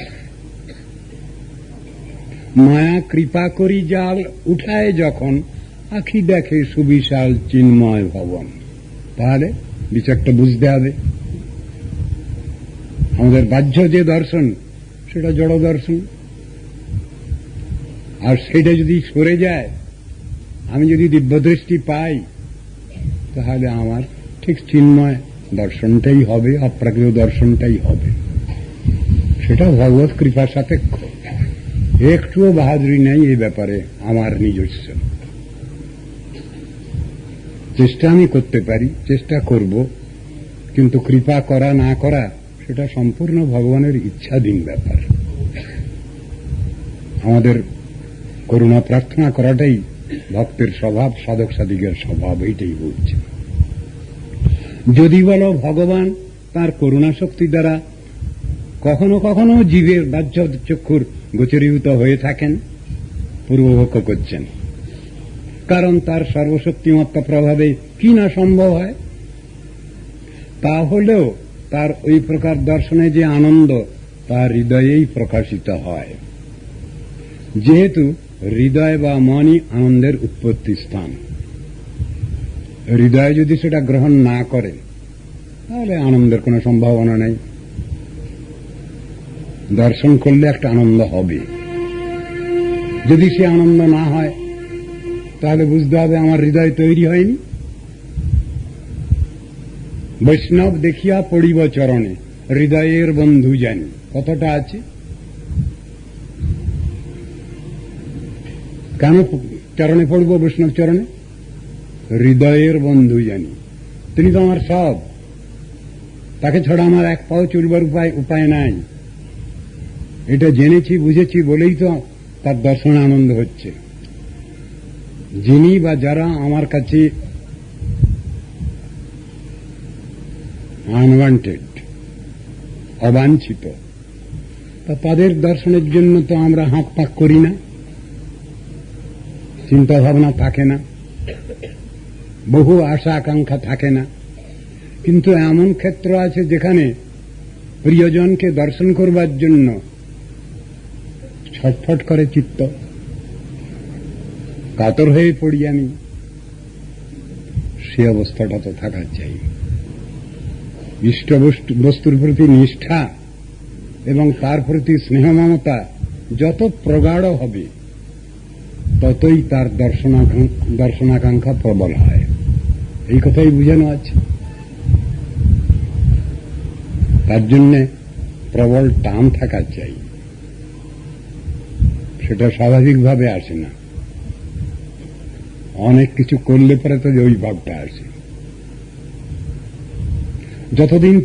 যতক্ষণ পর্যন্ত আমার হৃদয়ে ঈর্ষা, হিংসা, মাৎসর্য আছে, লাভ, পূজা, প্রতিষ্ঠা আছে, দম্ভ, দর্প, অভিমান, অহংকার প্রবল আছে চিত্তে, ততক্ষণ পর্যন্ত আমার ওই অবস্থা আসবে না।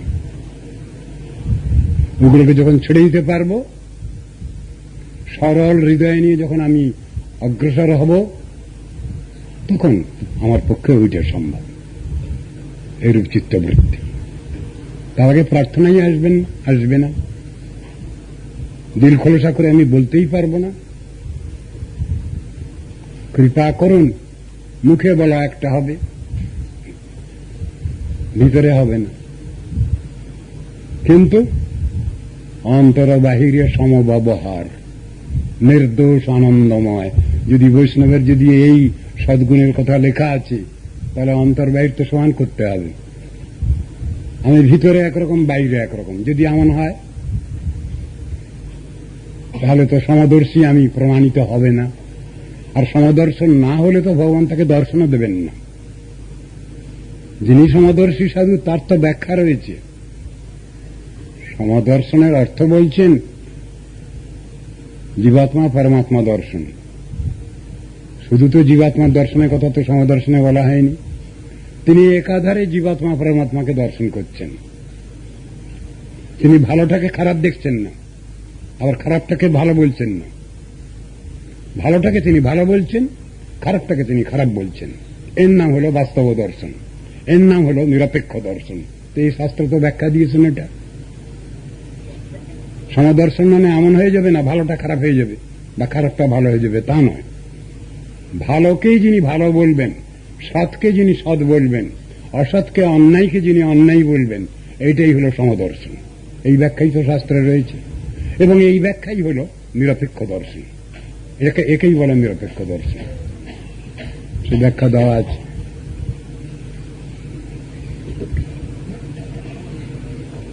ভগবানের দর্শন লাভ করার পর যখন তিনি অন্তরিত হন, তখন তার দর্শনজনিত আনন্দ হৃদয়েই বিলসিত হয়ে বহু প্রকারে উত্তরোত্তর স্ফূর্তি প্রাপ্ত হয়। দর্শন পেলেন, ভক্ত শান্তি স্বস্তি লাভ করলেন। কিন্তু দর্শনের পর যখন তিনি অন্তরিত হচ্ছেন, ভক্তের সামনে থেকে সরে যাচ্ছেন, তখন কি অবস্থা হয়? তাকে কি বলবো? তাকে নিশ্চয়ই বিরহ বলবো, সেই অবস্থাটা। কিন্তু তাতেও আনন্দ আছে কিনা? ভগবান দর্শন দিয়েছেন, দেওয়ার পর তিনি সরে গেছেন, লুকিয়ে পড়েছেন। সেই অবস্থাটা ব্যাখ্যা করছেন, সেটাকে বিরহ বলবো। মিলন আর বিরহ। প্রথমটা মিলন হলো, দর্শন মানে মিলন। আর যখন তিনি সরে গেলেন ভক্তের সামনে দিয়ে, তখন বিরহ। সেই বিরহের মধ্যেও আনন্দ আছে কিনা শাস্ত্র বিচার করছেন। জড় জগতে আনন্দ নাই। জড় জগতে দুঃখ, কেবল দুঃখ। কিন্তু অপ্রাকৃত জগতে ওর মধ্যেও আনন্দ। এই ব্যাখ্যা দিয়েছেন। জড়ীয় যে অভাববোধ, সেখানে কষ্ট, দুঃখ, কষ্ট, জ্বালা, যন্ত্রণা। কিন্তু ভগবানের দর্শন কি ভক্ত দর্শন, গুরু বৈষ্ণব দর্শন, সেখানে যে অভাববোধ, তার ভিতরে একটা আনন্দ আছে। চিন্তা করলেও আনন্দ। যারা ধামে আসতে পারছেন না সব সময়, যারা সাধুগুরু বৈষ্ণবের নিকট থেকে সাক্ষাৎভাবে হরিকথা শ্রবণ করতে পারছেন না, তারা যদি গৃহে বসেও যদি এই চিন্তা ভাবনাটা করেন যে কখনো তো আমি গিয়েছিলাম, দর্শন করেছিলাম, এইরকম এরকম দর্শন করেছি, এইরকম এরকম কথা সব আলোচনা সব শ্রবণ করেছি, সেগুলো যদি মনে করেন, তাহলে তার আনন্দ। এই কথাগুলো বুঝানো আছে। তাহলে গৃহে বসেও তখন ওই জিনিসটা চিন্তা করলে তার অনুশীলন হবে, কথা বলা হয়েছে। ভগবানের দর্শন লাভ করার পর যখন তিনি আছেন, অতএব ভগবত দর্শন মনেই পর্যবেসিত হয়। মন যদি না নেয়, তো দর্শনটা কে করবে? রাস্তার ধারে বসে আছি আমি, আরো 2-4 জন বসে আছি রাজপথের ধারে। আমার সামনে দিয়ে 5টা হাতি চলে গেল। আমরা গল্প করছি, কিন্তু আমাদের সামনে দিয়ে 5টা হাতি চলে গেছে। এক বন্ধু জিজ্ঞেস করছেন, কি হাতি 5টা গেল দেখলে? না। সে কি 5টা হাতি গেল দেখলে না? বলে না, কি করে দেখব? আমরা তো গল্প করছিলাম। মনটা ছিল গল্পেতে, চোখ তাকিয়ে হয়তো রয়েছে, কিন্তু হাতি দেখেনি। কেউই হাতি দেখতে পেলাম না আমরা। 5টা হাতি কিন্তু পাস করে চলে গেছে। তাহলে মনটা বস্তুকে গ্রহণ করবে, তবে না তার আনন্দ উপলব্ধি সবকিছু মন যদি সেখানে দূরে সরে থাকে তাহলে আর কোনো নেই, আর কোনো কিছু নাই, উপলব্ধির কোনো ক্ষেত্র নেই।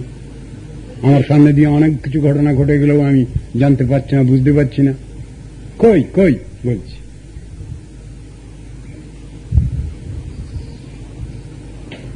এবং মনই দর্শন সুখ গ্রহণের একমাত্র যোগ্যতম পাত্র বা অধিকারী। অতএব চক্ষু দ্বারা দর্শনের চেষ্টা নিষ্প্রয়োজন। এইখানে খণ্ডন করছেন সাক্ষাৎ দর্শনের অপকারিতা। সাক্ষাৎ দর্শন করতে গেলে আমি তো ভুল করে ফেলি, ভুল বুঝে ফেলি, ভুল দেখে ফেলি।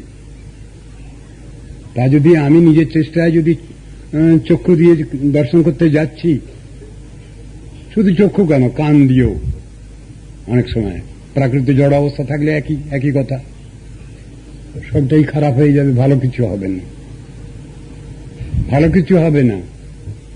তার থেকে যদি গুরু বৈষ্ণব মুখ থেকে, সাধু সন্তগণের মুখ থেকে যদি তাদের শক্তিশালী যে অপ্রাকৃত তত্ত্ব সিদ্ধান্ত পূর্ণ বাক্য সকল যদি শ্রবণ করি, অত লাভ বেশি, সেটা বলছেন। অতএব চক্ষু দ্বারা দর্শনের চেষ্টা নিষ্প্রয়োজন। যদি বলো চক্ষু প্রভৃতি বাহ্য ইন্দ্রিয় সমূহের ন্যায় মনও পরিচ্ছিন্ন, সুতরাং তার পক্ষে পরম অপরিচ্ছিন্ন ভগবান মূর্তি দর্শন অসম্ভব। ঠিক কথাই তো।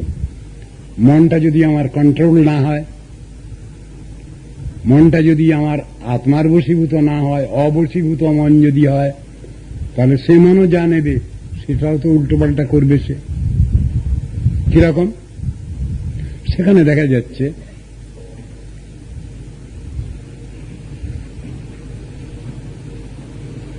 সেটা সে মন যা নিচ্ছে সব ভুল নিচ্ছে, উল্টোপাল্টা নিচ্ছে। সকালের মনটা দুপুরের মন নয়, দুপুরের মনটা বিকেলের মন নয়। তো মন তো সবসময় তো পরিবর্তনশীল, সব সময় মন তার নিজের অবস্থা থেকে সরে সরে যাচ্ছে। মন তো তাই। দ্বৈতে ভদ্রাভদ্র জ্ঞান, সব মনোধর্ম, এই ভালো এই মন্দ এই সব ভ্রম, এই তো মনের সংজ্ঞা দিয়েছেন জড় মনের। সে সব সময় তার নিজের অবস্থা পরিবর্তন করছে, কখনো এক অবস্থায় নাই। তা যদি মনের এইরকমই অবস্থিত, মনের যদি এইরকমই অবস্থা হয়, তাহলে কি করব? তখন কি করা হবে? আবার ঠিক একই রকম ধরনের কথা চৈতন্য মহাপ্রভু নিজেও বললেন, আনের হৃদয় মন, মোর মন বৃন্দাবন, মনে বনে এক করি জানি, তাহা তোমার পদোদয় করা হো যদি উদয়, তবে তোমার পূর্ণ কৃপা মানি। কি ব্যাপার? এখানে কি চৈতন্য মহাপ্রভু অখিল লোক শিক্ষক হয়ে জগৎগুরু রূপে তিনি আমাদের সব তত্ত্ব দর্শন শিখাতে এলেন, সাধন ভজন শিখাতে এলেন? তা তিনি কি কিছু অহংকার প্রকাশ করলেন এই বাক্যের দ্বারা? মোটেই না। তিনি তার তত্ত্ব সিদ্ধান্ত ঠিকই রেখেছেন। তার যে মনের অবস্থা সেটা তিনি ব্যক্ত করেছেন। কিভাবে? সাধারণ লোকের যে মন, অবশীভূত যে মন, সেই মন একটা পৃথক জিনিস। আনের হৃদয় মন, অন্য লোকের মন যেটা, সেটা অবশীভূত মন। মোর মন বৃন্দাবন, আর আমার যে মনটা, যে মনটা নিয়ে আমি চলছি, সেটাকে আমি বৃন্দাবন বলে জানছি, বুঝছি। সেই মন আর বৃন্দাবন দুটো এক, আইডেন্টিক্যাল। এই ব্যাখ্যা দিয়েছেন। বশীভূত মন এবং বৃন্দাবন এ দুটো এক। মনে বনে এক করি জানি, তাহা তোমার পদোদয় করা হো যদি উদয়, তবে তোমার পূর্ণ কৃপা মানি। সেই অপ্রাকৃত বৃন্দাবনে যদি তোমার পাদপদ্ম আমায় দর্শন করাও, তাহলে জানবো আমার প্রতি তোমার পূর্ণ কৃপা আছে। কতটা এইরকম ব্যাখ্যা দিয়েছেন তিনি। তাহলে সকলের সবটা তো এক হচ্ছে না। স্থাবর জঙ্গম দেখে না দেখে তার মূর্তি, সর্বত্র স্ফুরয়ে তার ইষ্টদেব মূর্তি। কতটা আছে? বন দেখি ভ্রম হয় এই বৃন্দাবন, শৈল দেখি মনে হয় গিরি গোবর্ধন, যাহা নদী দেখে তাহা মানয়ে কালিন্দী, মহাপ্রেমাবেশে মহাপ্রভু পড়ে কাঁদি। কি ব্যাপারটা? তিনি কি জড়কে চেতন দেখছেন, না চেতনকে জড় দেখছেন? তার দর্শনটাই তো চেতন দর্শন, তার দর্শনে তো গণ্ডগোল নাই। জড় দর্শনে তো সবটাই গণ্ডগোল। তার দর্শনটা ঠিক আছে, সুতরাং তার সবটাই, সব ব্যাপারে একই হবে। জড় দর্শন তার নাই। তা এই যে অধিকার, এই অধিকার তো সকলের হচ্ছে না। মহাপ্রভুর নিজস্ব কথা নিজের কাছে থেকে যাচ্ছে। শিক্ষার জগতে কিছু শিক্ষা আমাদের জন্য দিচ্ছেন, সকলের জন্য সবটা না। এই নিয়ে তো শাস্ত্রে আলোচনা আছে, চৈতন্য মহাপ্রভুর উক্তির মধ্যেই আছে। তিনি জীবশিক্ষার জন্য কতকগুলো কথা তত্ত্ব সিদ্ধান্ত জানিয়েছেন, আবার নিজস্ব আচরণও আছে। ভগবানের নিজস্ব আচরণটা যদি আমরা আচরণযোগ্য যদি মনে করি, তাহলে ভুল হয়ে যাবে, অপরাধ হয়ে যাবে, চলবে না ওটা। ভগবানের নিজস্ব আচরণ, ওই যে বললেন প্রভু কহে আমা পুজো আমি দিব বর, গঙ্গা দুর্গা দাসী মোর মহেশ কিঙ্কর। এই কথা যদি আমরা বলতে যাই, সব শেষ, সব সহংবাদী হয়ে পড়ব, সব ভগবানের দল, আমরা সব ভগবান সহংবাদী, অহং ব্রহ্মাস্মি, ওই দলে পড়ে যাব সব। তা না, ওটা তার নিজস্ব ব্যাপার। আবার যখন শিক্ষা দিচ্ছেন তখন বলছেন ছি ছি, জীবকে কখনো বিষ্ণু বলে, জীবকে কখনো ভগবান বলে, খবরদার, ভীষণ অপরাধ, কখনো বলবে না এটা। খুব গালাগালি দিয়ে দিলেন একবারে। কাশিতে পড়ায় বেটা প্রকাশানন্দ, সেই বেটা করে মোর অঙ্গ খণ্ড খণ্ড, বাখানয়ে বেদ বেটা বিগ্রহ না মানে, সর্ব অঙ্গে কুষ্ঠ কইলু তবু নাই জানে।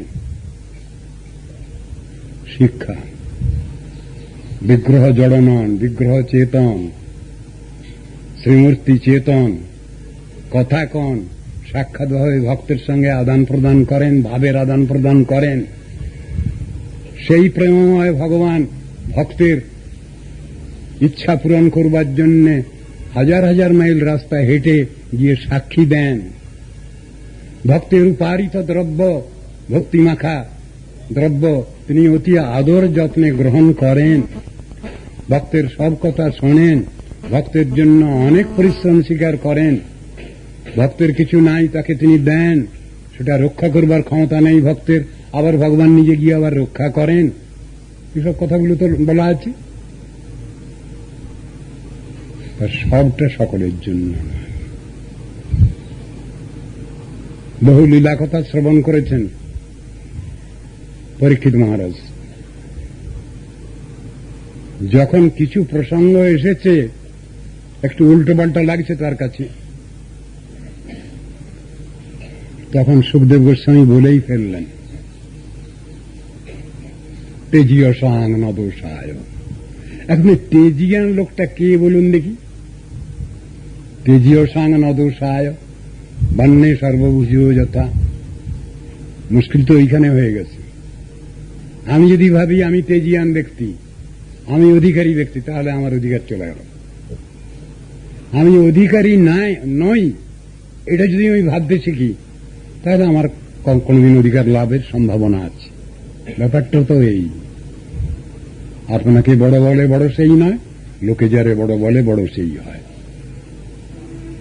বড় যদি হতে চাও ছোট হও, তবে তার মানে তাহলে সেখানে দৈন্য, স্বাভাবিক দৈন্য এসে যাচ্ছে। হৃদয়ের স্বাভাবিক দৈন্যভাব থাকা চাই, অমানি মানব ধর্মে দীক্ষিত হওয়া চাই, তা নাহলে কিছুই হতে পারে না। মহাপ্রভুর কথায় তো ওই আসছে, আমি কীর্তন করব, আমি হরিকথা বলবো, আমি একটু শাস্ত্রগ্রন্থ পাঠ করব, তার গোড়াই হচ্ছে অমানি মানব হইলে কীর্তনে অধিকার দিবে তুমি। আমি যদি অমানি মানব হতে না পারি, তাহলে আমার কীর্তনের অধিকার নেই, শ্রবণ কীর্তনের কোনটাই অধিকার নেই। এবং সেই কথাই ব্যাখ্যা করেছেন শ্রদ্ধান্বিত অনুশৃণুয়াৎ অথবর্ণয়েজ্য। দশম স্কন্ধের ওই শ্লোকে ওই ব্যাখ্যা দিয়েছেন।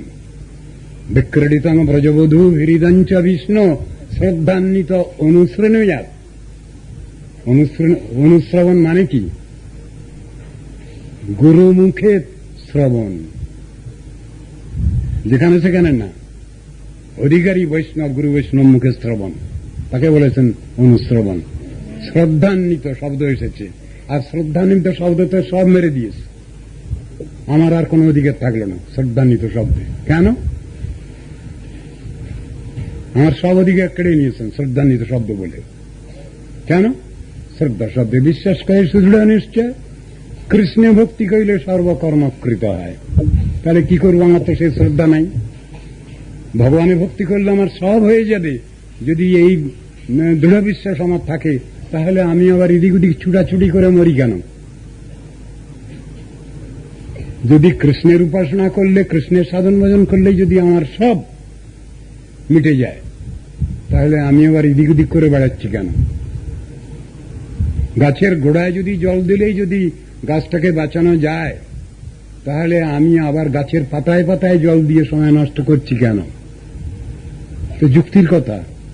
সময় কই? আমার তো সময় নাই, কারোই সময় নাই এ সংসারে, সকলেরই সময় খুব সংক্ষেপ। তা সংক্ষেপ সময় যেতে হবে, সংক্ষেপ ব্যবস্থা নিতে হবে, সেটা ভুলে যাচ্ছি কেন আমরা? সময় নষ্ট করছি তো। এক জায়গায় গাছের গোড়ায় জল ঢাললে গাছটাকে বাঁচানো যায়। গাছের গোড়ায় আমি জল দেবো না, গাছের পাতায় পাতায় জল ছিটিয়ে দেবো, গাছকে বাঁচানো যাবে? কখনোই না। আমাদের পলিসিটা উল্টো হয়ে যাচ্ছে, সময় নষ্ট করছি। আধিকারিক দেবদেবীর উপাসনা করতে গিয়ে সময় নষ্ট হচ্ছে, বহু সময় নষ্ট। কি দরকার হচ্ছে? আমি এক জায়গায় জল ঢালব। যথা তরুর মূল নিষেচনে না ত্রিকপন্থী তৎস্কন্দ ভুজু উপশাখা, সেই শিক্ষা তো দেওয়া হয়েছে এখানে। অচ্যুতেজ্জা, ভগবানের পূজা এক জায়গায় করলে যদি আমার সব হয়ে যাচ্ছে, আবার পৃথক পৃথক হবার দরকার কি? প্রত্যেক দেবদেবীর চরণে আলাদা আলাদা করে ফুল তুলসী দেওয়ার ফুল দেওয়ার দরকার কি হচ্ছে? কি প্রয়োজন? এক জায়গায় করলে তো আমার হয়ে যায় সব। আর যদি এইটাই কথা হয়, তাহলে ব্রহ্মাজি তিনি কি বোকা? লোকপিতামহ ব্রহ্মা তিনি কি অতাত্ত্বিক ব্যক্তি? বা শিব ঠাকুর কি অতাত্ত্বিক ব্যক্তি? তারা যেসব কথাগুলো বলছেন, তারা কি বলছেন? যৎ পূজনীয় না বিবুধা পিতরোর্চিতাশ্চ, যার পূজা করলে পিতৃপুরুষগণের পূজা হয়ে যায়, বিবুধা সমস্ত দেবতাগণের পূজা হয়ে যায়, সমস্ত দেবতাগণ পূজা পেয়ে যান যার পূজা করলে। তুষ্টা ভবন্তি ঋষিভূত সলোকপালা, সমস্ত ঋষিগণ সন্তুষ্ট হন যার পূজা করলে, লোকপালগণ সন্তুষ্ট হন যার পূজা করলে, যার আরাধনা করলে। সর্বে গ্রহা, সমস্ত গ্রহ শান্তি হয়ে যায়, পৃথক পৃথক ভাবে আর নবগ্রহ শান্তির প্রয়োজন হয় না। তরণী সোম কুজাদি মুখ্যা, মঙ্গল গ্রহ শুক্র গ্রহ অন্যান্য গ্রহাদিরা পৃথক ভাবে পূজার দরকার হয় না। গোবিন্দম আদি পুরুষম তমহং ভজামি, আমি আদিদেব গোবিন্দের পূজা করছি। তাহলে ব্রহ্মা কি থিওরিটা ভুল বললেন? বা শিব ঠাকুরও তো এরকম কথা বলেছেন ভাগবতে।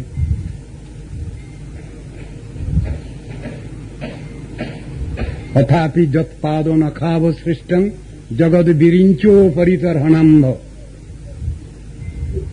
বামনদেবের শ্রীপাদ পদ্ম থেকে গঙ্গা চলে আসছেন, তার বেগ ধারণ করলেন কে?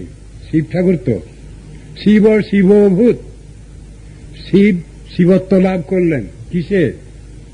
ওই বিষ্ণুর পাদধৌত বাড়ি গঙ্গাকে মস্তকে ধারণ করে শিব পবিত্র হলেন।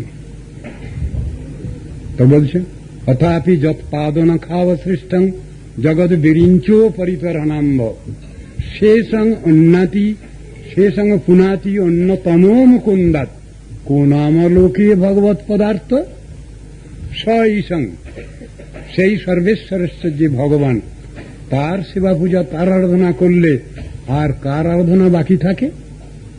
সব হয়ে যায়। আমি সময় নষ্ট করতে যাবো কেন? আমার কি দরকার? এটা কারো মাথায় আসছে না? তারপর একটা বিচার হচ্ছে এই উপাস্য নির্ণয়।